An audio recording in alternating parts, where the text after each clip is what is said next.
Olá a todos, sejam uma vez mais aqui bem-vindos ao YouTube da Raça Leão, aqui ao Café com Sporting. Hoje é dia 2 de setembro, é dia de falarmos do tema grande destes últimos dias, nomeadamente destas últimas 24 horas, digamos, que foi este final de mercado do Sporting, bastante polémico pelo menos. Portanto, ou seja, acho que é óbvio que vamos falar um bocadinho de Jota Silva e desta que foi a sua quase contratação para o Sporting, mas também vou tocar em Bernardo Palmeiro, a figura destaca daquilo que tem sido as grandes discussões dos sportinguistas. Vou falar um bocadinho do mercado em geral e também como é que o Sporting investiu ou não investiu nesta janela de transferências. Vamos a isso.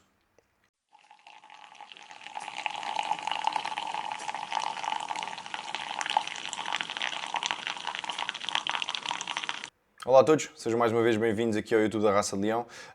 Mais uma vez vos peço, subscrevam o canal, deem like nos vídeos. É importante para vocês porque vos aparece mais vezes e também é importante para nós porque dá valor ao nosso trabalho e que estamos a trabalhar no sentido certo de mostrar aquilo que vocês querem. Portanto, subscrevam o canal, deem like nos vídeos. É bom para vocês e é bom para nós. Bem, indo aqui aos pontos que nos trazem hoje aqui para a discussão, tirando já aqui o elefante da sala, Jota Silva foi um fracasso total a sua contratação. É verdadeiramente inexplicável e ao dia de hoje eu esperei que houvesse aqui já um comunicado, um aparecimento de Frederico Varandas ou de Bernardo Palmeiro aqui para justificar aqui algum tipo de coisa que me parece absolutamente inexplicável, mas não foi verdade. O Sporting não falhou por um minuto, ao contrário do que toda a gente está a dizer. O Sporting falhou 2 meses na contratação de Jota Silva. Foi um alvo identificado, foi um alvo pedido e o Sporting teve aqui 2 meses para o contratar, teve mais do que tempo para o integrar ainda na pré-época, para o integrar já a tempo da Supertaça. O jogador queria vir, o jogador rejeitou outras hipóteses para vir para o Sporting, para voltar a trabalhar com o Rui Borges. Portanto, o Sporting não falhou por um minuto. O Sporting falhou por 2 meses esta contratação e parece-me que é grave nesse sentido. Acho que o Rui Borges aqui sai fragilizado, na altura em que o Sporting está a jogar melhor, em que até me parece que existe mais confiança nos adeptos do Sporting, nos sportinguistas, que Rui Borges até se calhar é bem meritório e bem capaz de fazer aqui um bom trabalho no Sporting. A equipa está a jogar melhor, com ideias diferentes, mas que estão a ser apreendidas pela equipa e, portanto, o Sporting está a jogar melhor nesse sentido. Aqui eu sinto que é quase um rude golpe à confiança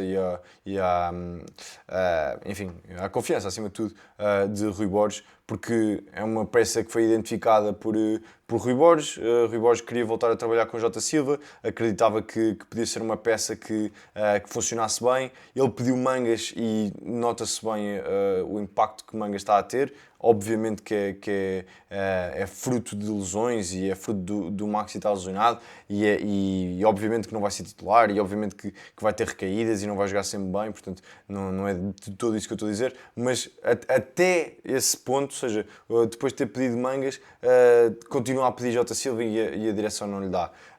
Parece-me bastante inexplicável. Se fosse com o Ruben Amorim, será que Frederico Varandas não teria garantido aqui o jogador mais cedo para tentar até integrar a pré-época?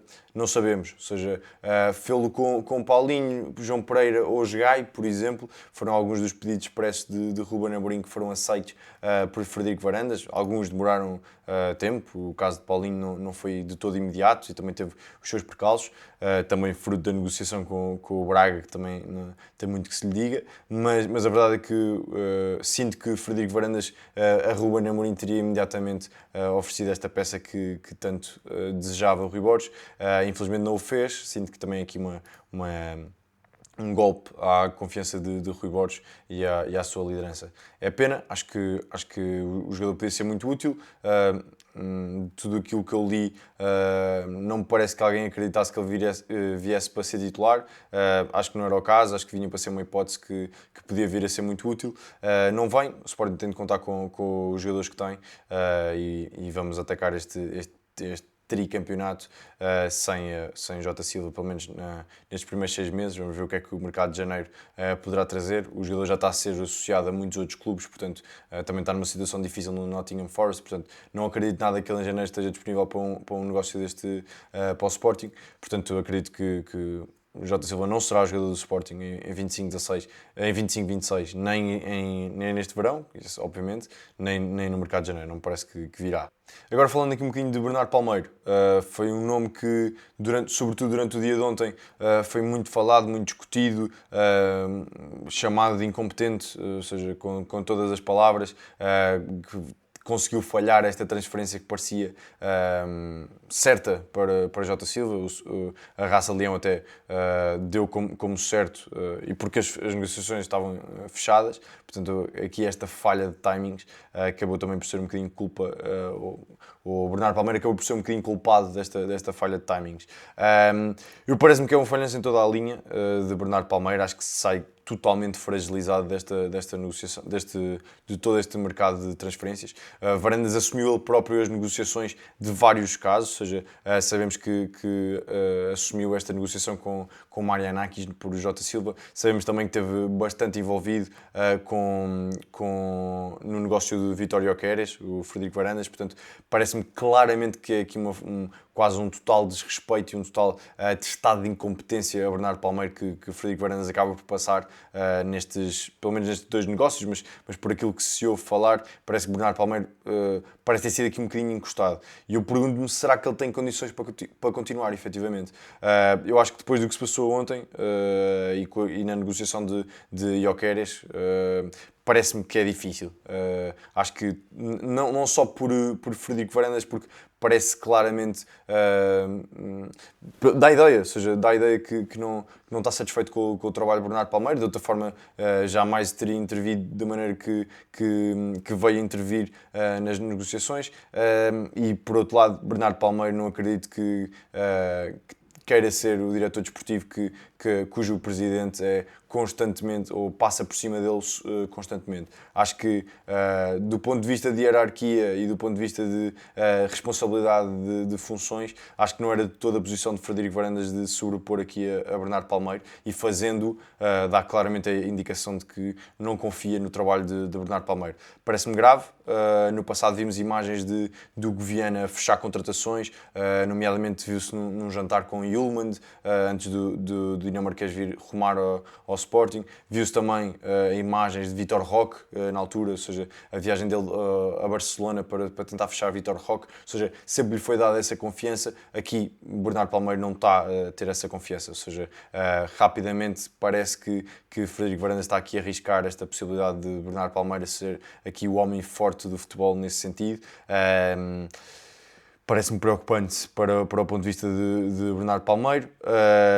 Eu consigo perceber, em parte, Frederico Varandas, obviamente assumindo, e todos estão conscientes disso, que não estou perante todos os factos, nem tudo o que leva a fazer, mas a verdade é que um perfil de Bernardo Palmeiro, um homem da legislação, chamemos-lhe assim, ou seja, de advocacia, que esteve relacionado com a FIFA e tudo mais, ter falhado da forma que falhou este caso particular de Jota Silva, parece-me gravíssimo.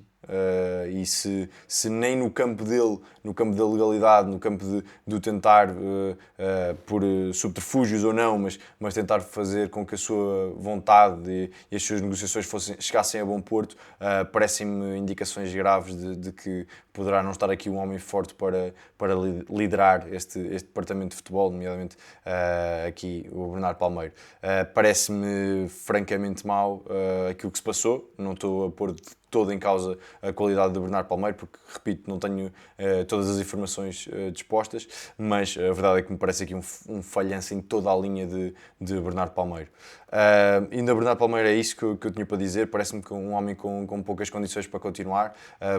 Acredito também ele próprio tenha esteja a pensar nisso, porque acho que foi um total desrespeito e um atestado de incompetência, aliás, passado por Frederico Varandas, e acredito que um homem como o Bernardo Palmeiro, com bastante currículo, não esteja disposto a sofrer este tipo de desgaste e de constatação de incompetência tão pública e tão visível. Portanto, acredito que por ele também a coisa não acredito que tenha pernas para andar. Falando aqui em investimento e indo aqui ao mercado e a tudo aquilo que foi a estratégia do Sporting para o mercado, e também tocando aqui nos nossos rivais, que é necessário porque é com eles que vamos batalhar pelo título.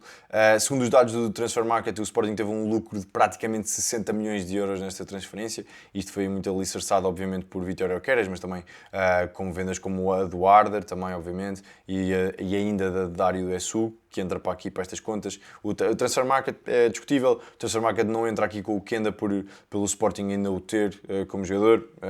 Se quisermos incluir, trata-se aqui de 110 milhões de lucro, portanto, torna este valor ainda mais ridículo, chamemos assim.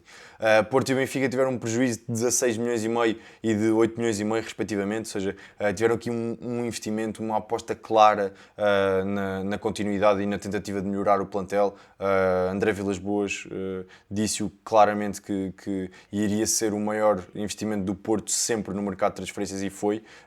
O Porto acabou também por ter uma boa venda do Francisco Conceição, ainda encaixou cerca de 32 milhões com o jogador, portanto acabou por investir, para além desse dinheiro que recebeu, ainda investiu em cima disso cerca de 16 milhões e meio. Portanto, aqui claramente o André Vilas-Boas a querer afirmar-se como um presidente que ganha títulos. Era muito preciso o Porto, para os adeptos portistas, obviamente, era muito preciso aqui uma grande mostra de qualidade, uma grande mostra de que as coisas têm de mudar, e acredito que André Vilas-Boas, estando até contente, parece-me, com o trabalho de Farioli, estando confiante com o trabalho de Farioli, está aqui a tentar dotar o plantel de qualidade e de nomes fortes para atacar o título que lhes foge há tantos anos, como bem sabemos. Portanto, claramente uma afirmação do Porto. O Benfica também investiu muito forte, ainda agora no último dia de mercado conseguiu contratar o Sudakov, portanto, ou seja, claramente aqui uma afirmação dos nossos rivais que ambos estão dispostos a investir forte para voltar a ganhar o título que lhes foge há 2 anos, aos dois, não é? Portanto, o Sporting não perdeu muitos titulares, mas os rivais reforçaram-se em peso, e parece-me possível e discutível, pelo menos, que o Sporting terá perdido aqui o mercado. Acho que isso é evidente. Acho que os rivais saem reforçados nesse aspecto, e o Sporting sai fragilizado, não só por ter perdido Vitória Oqueras, mas por não se ter investido, não ter investido em grande parte do valor que foi ganho. Portanto, eu sinto que perdemos aqui a possibilidade de dar aqui uma resposta cabal ao investimento dos nossos adversários, ou seja, é quase unânime dizer que o Sporting está numa melhor situação financeira do que o Porto e o Benfica, e nesse sentido parece-me ainda mais incompreensível esta poupança que o Sporting acaba por fazer. O Sporting, pelos vistos, no último dia de mercado, acaba por considerar dar 40 milhões pelo Kevin. O jogador, compreensivelmente, preferiu apostar na Premier League, preferiu rumar à Premier League com ambições de ser titular na equipa do Fulham. Percebe-se que está como a ambição de muitos jogadores passar por essa liga que é a Premier League. E eu não consigo entender, e este também eu acho que é um bocadinho revela um bocadinho o desnorte que foi este mercado de transferências. Como é que se podia dar 40 milhões pelo Kevin e não se podia dar 25 milhões pelo Samuel Lino? Ou seja, isto parece-me tudo muito incompreensível, parece-me tudo um amadorismo brutal. Esta era a janela de transferência mais fácil de gerir do Sporting, ou seja, nós sabíamos que íamos perder Vitória Oqueras. Isso era totalmente aceito, era ponto assente. O valor de Oqueras era assumido que ia ser perto daqueles valores, mesmo que o Sporting não ganhasse, perdesse ali 5 milhões, ou seja, ia ser sempre uma venda naquela ordem de grandezas de valores. Sabíamos que já tínhamos encaixado o valor de Dário Essu na ordem dos 25 milhões de euros, 22 e tal. Portanto, ou seja, o Sporting tinha claramente condições para ter planeado esta janela de transferências de forma muito mais profissional, atacar os alvos certos, arrumar dossiês muito mais cedo, tal como o Chelsea fez connosco ao contratar o Kenda, ao contratar o Dário Essu. O Sporting teria de ter feito isto de forma mais cedo. É absolutamente inaceitável, foi de um amadorismo brutal, e aqui não culpo só o Bernardo Palmeiro, ou seja, toda a estrutura do futebol do Sporting acho que falhou aqui redondamente. Este ataque ao mercado era a janela mais tranquila que se podia fazer, podíamos ter claramente reforçado muito melhor, havia bons nomes no mercado para isso. O Yeremai podia ter sido contratado, o Samuel Lino podia ter sido contratado, o Kevin, se tivesse sido mais cedo, teria sido contratado. Não consigo não consigo entender a estratégia, não consigo entender este desnorte total. Parece que de repente perdemos Gyökeres e não estávamos à espera. Parece que de repente entraram 70 milhões do Gyökeres e não estávamos à espera destes 70 milhões. Parece-me tudo de um amadorismo brutal. Não havia ninguém, não havia sportingista nenhum que em junho ou em maio, quando o Gyökeres festejou o título e festejou a Taça Portugal, não havia nenhum sportingista que acreditasse que Vítor Gyökeres pudesse continuar. Era mais do que óbvio que a estrutura sabia perfeitamente que iria sair. Já tínhamos encaixado o valor da área sul. As duas das principais vendas do Sporting já estavam encaixadas. Mais ainda a venda de Kenda, que também já estava encaixada. Portanto, não se entende esta falta de ambição, esta falta de planeamento, esta falta de projeto que parece-me que pautou claramente esta janela de transferência. Acho que foi de um amadorismo, de uma falta de qualidade e de uma falta de vontade de renovar aqui o tricampeonato, que até me faz lembrar um bocadinho aquilo que os benfiquistas se cansaram de dizer quando foi na altura de tentar renovar o título de tetracampeonato para ambicionar o Penta que foge ao Benfica e que obviamente que tem essa atravessada por causa do Porto já o ter feito há tão pouco tempo. Ou seja, houve um desinvestimento brutal nessa época que podia dar o pentacampeonato, e eu aqui sinto que é o mesmo. Ou seja, acho que o Sporting podia-se colocar aqui como uma posição hegemónica no futebol português, podia ter feito aqui negócios de outra grandeza, que permitissem ambicionarmos por mais do que temos feito e do que temos atingido até a nível europeu, e parece-me que é aqui um tiro nos pés gigantesco e incompreensível, na minha opinião. Portanto, acho que foi muito fraco o negócio, todo o mercado de transferência do Sporting. Agora falando aqui algumas últimas notas, porque eu falei muito de Arder e só dar aqui uma última nota em relação a Arder. Fez o negócio possível com Arder, estou um bocadinho mais tranquilo em relação a isto do que estava até há pouco tempo. O jogador não queria continuar. Tinha claramente ambições de jogar mais do que aquilo que Rui Borges lhe estava disposto a dar. Apareceu o Leipzig, o Sporting acaba por encaixar valores que podem chegar aos 30 milhões de euros, mais uma porcentagem de futura venda, não é enorme a porcentagem, mas alguma porcentagem de futura venda também, porque havendo aqui um despontar que eu acho que vai acontecer do Arder. Acho que nos reforçámos bem, acho que substituímos bem, acho que o Ioannidis pode ser aqui, lá está, uma boa peça para o ataque ao tricampeonato, ou seja, num presente mais imediato, num futuro mais imediato, chamemos assim. Dá-me a ideia que Ioannidis efetivamente dá bastantes mais condições. Ainda não vimos o jogado de verde e branco, mas dá claramente mais condições do que Arder ao dia de hoje. Portanto, é isso. Acho que foi um mercado miserável do Sporting. Acho que tinha tudo para ser muito melhor do que o que foi, e tínhamos todas as condições para continuar aqui uma tentativa de hegemonia, ambicionando mais um ou dois títulos, e acho que demos tiros nos pés muito graves que eu não gostava de ver repetidos no futuro. E com isto quero dizer que efetivamente é preciso pensar bem naquilo que foi feito, pensar bem naquilo que foi mal feito, acima de tudo, e tomar as consequências, tomar as precauções e as medidas que forem necessárias para que isto não se repita, porque acho que foi francamente mau. Vamos a isso. Pausa para as seleções. Acredito que eu próprio gravarei menos vídeos, porque acredito que haverá menos conteúdo. Eventualmente haverá aqui uma reação de Frederico Varandas ou de Bernardo Palmeiro ou de alguém da estrutura que eu claramente quero cobrir, porque estou muito curioso para ver o que é que será falado. Vamos ver o que é que o futuro e os próximos dias nos dirão. Um grande abraço a todos e saudações leoninas a todos.